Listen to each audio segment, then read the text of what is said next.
एक ऋषि का ऐसा भयानक श्राप जिसने हनुमान जी की माता को स्वर्ग से उठाकर एक पल में बंदरियां बनाकर धरती पर फेंक दिया। कहानी शुरू होती है स्वर्ग की अप्सरा पुंजिक स्थला से। उस समय पृथ्वी पर महान ऋषि दुर्वासा कठोर तपस्या कर रहे थे। देवताओं के राजा इंद्र को डर लगने लगा कि कहीं ऋषि अपनी तपस्या की ताकत से इंद्रदेव से भी ज्यादा शक्तिशाली न बन जाएं और इंद्रलोक पर राज्य न कर लें। अपनी कुर्सी बचाने के लिए देवताओं के राजा इंद्र ने पुंजिक स्थला को आदेश दिया कि पृथ्वी पर जाओ और दुर्वासा ऋषि का ध्यान भटका दो।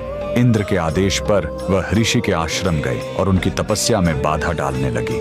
ऋषि दुर्वासा ने गुस्से में आंखें खोली और उसे श्राप दे दिया। तूने एक चंचल वानर की तरह हरकत की है, जा पृथ्वी पर तेरा चेहरा भी वानर जैसा हो जाएगा। अप्सरा ने रोते हुए ऋषि के पैर पकड़ लिए। तब ऋषि ने दया दिखाई और मुक्ति का उपाय बताया। जिस दिन तुम भगवान शिव के 11वें रुद्र अवतार को जन्म दोगी, तुम वापस अप्सरा बन जाओगी। इसी श्राप के कारण उस अप्सरा ने पृथ्वी पर वानर राज कुंजर के घर बेटी के रूप में जन्म लिया, जिनका नाम अंजना पड़ा। बरी होने पर उनका विवाह महान वानर योद्धा केसरी से हुआ, लेकिन श्राप से मुक्ति पाने के लिए उन्हें एक पुत्र की आवश्यकता थी। इसलिए माता अंजना ने हम्पी के इसी अंजनाद्रि पर्वत पर भगवान शिव की घोर तपस्या की। सालों की तपस्या से शिव जी प्रसन्न हुए और वायुदेव के माध्यम से अंजना के गर्भ में दिव्य शक्ति स्थापित की। और तब इसी पहाड़ी पर जन्म हुआ बजरंग बली का। हनुमान जी के जन्म लेते ही माता अंजना का श्राप टूट गया। आज कर्नाटक के हम्पी में स्थित यह अंजनाद्रि पर्वत इस पूरी घटना के गवाह है। 575 सीढ़ियां चढ़कर आज भी भक्त उस पवित्र जन्म स्थान के दर्शन करने आते हैं। पवन पुत्र हनुमान के लिए कमेंट्स में जय बजरंग बली जरूर लिखें।